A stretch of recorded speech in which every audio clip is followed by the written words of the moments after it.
folks, Darker here. Today we are looking at the Mixage Interface Edition DJ controller manufactured by Reloop. Having a good little look around before we go into the review of the controller.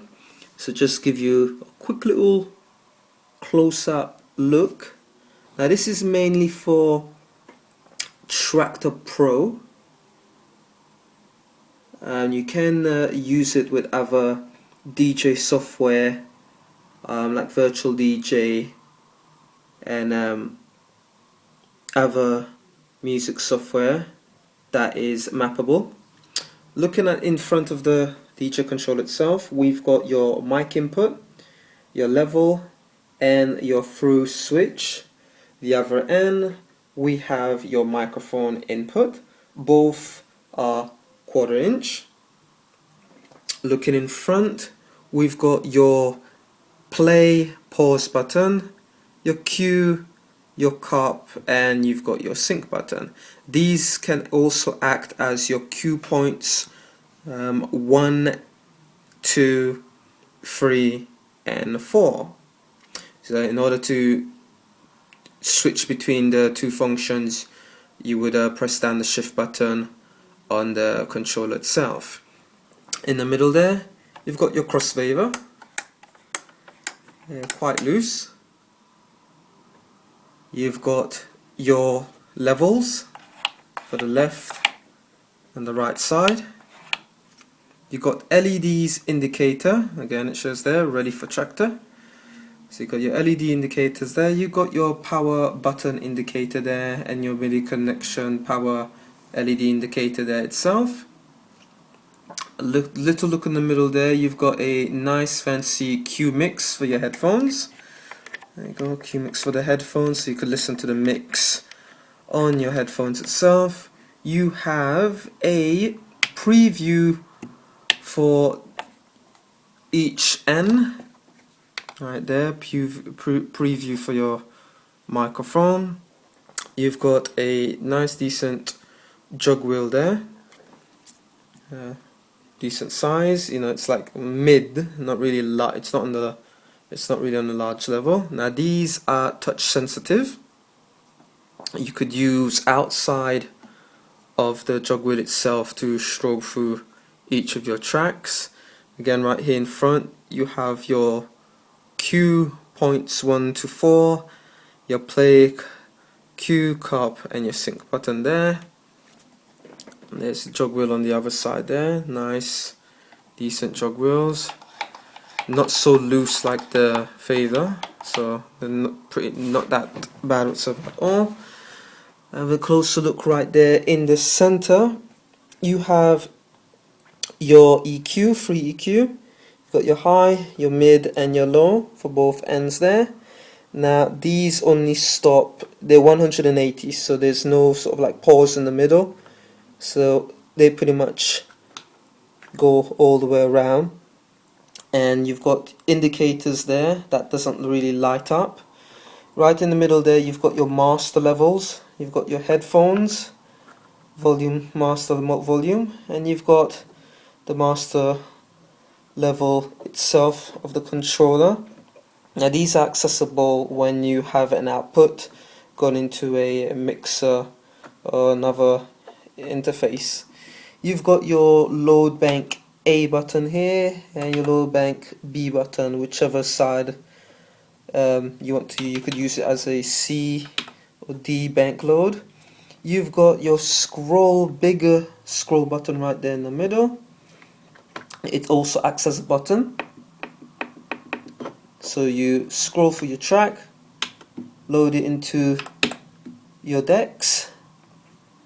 Pressing it down will change the interface so you could scroll through various other options. Have a close look there of the controller itself.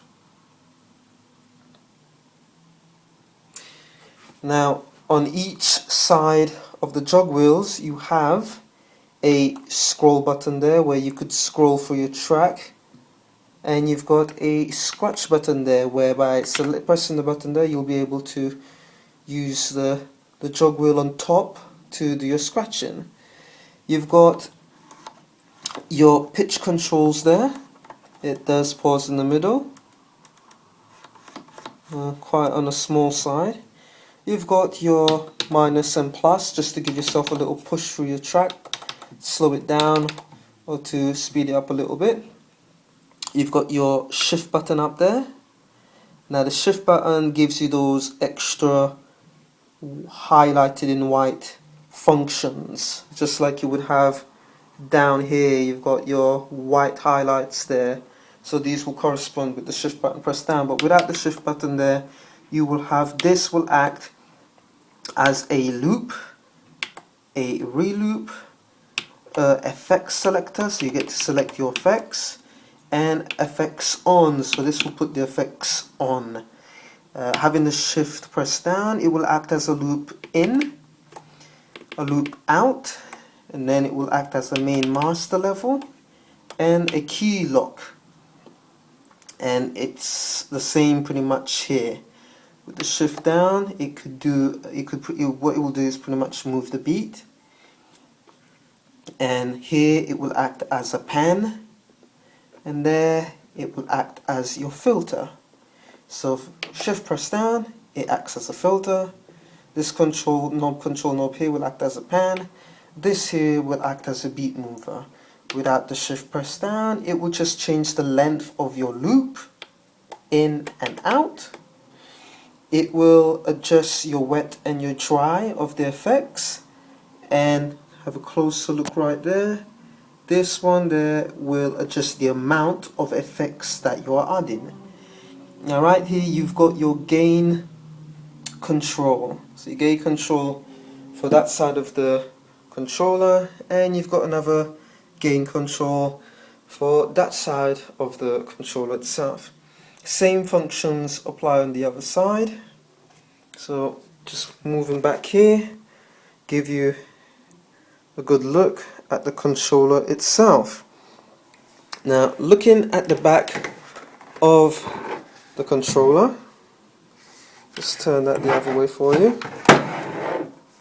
We have on the end right here, we have a adapter, your mains adapter input. You've got your power on and off switch. You've got your USB plugins. This is USB powered as well, so you could connect, it could be powered by the USB, or you could put in your mains adapter there, either way. You've got your MIDI channel switch there, 1 and 2. Shift lock button on and off, so that's pretty much if you press the shift button it will stay on rather than holding it down in order to activate the shift button. You've got right there your jog sensitivity. This one there you could adjust the jog wheels sensitivity, and you've got your LED dimmer function, level right there, so that way you could adjust how bright you want your LED indicators on the controller to be litted.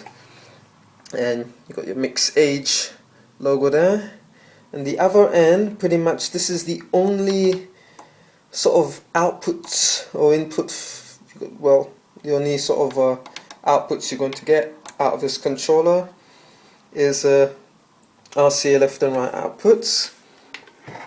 On the side here you've got your Kensington lock. Now having a look right here at the back, everything is pretty much metal constructed. It's real tough, so everything is made out of metal. Maybe this is a bit plasticky, but it's still very tough indeed. So the whole, everything here, the whole construction of the controller is made out pretty much of metal itself.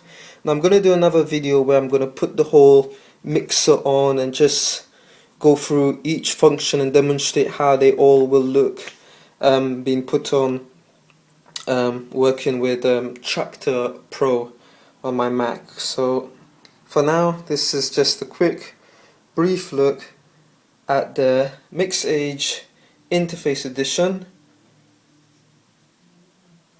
of Reloop MIDI controller.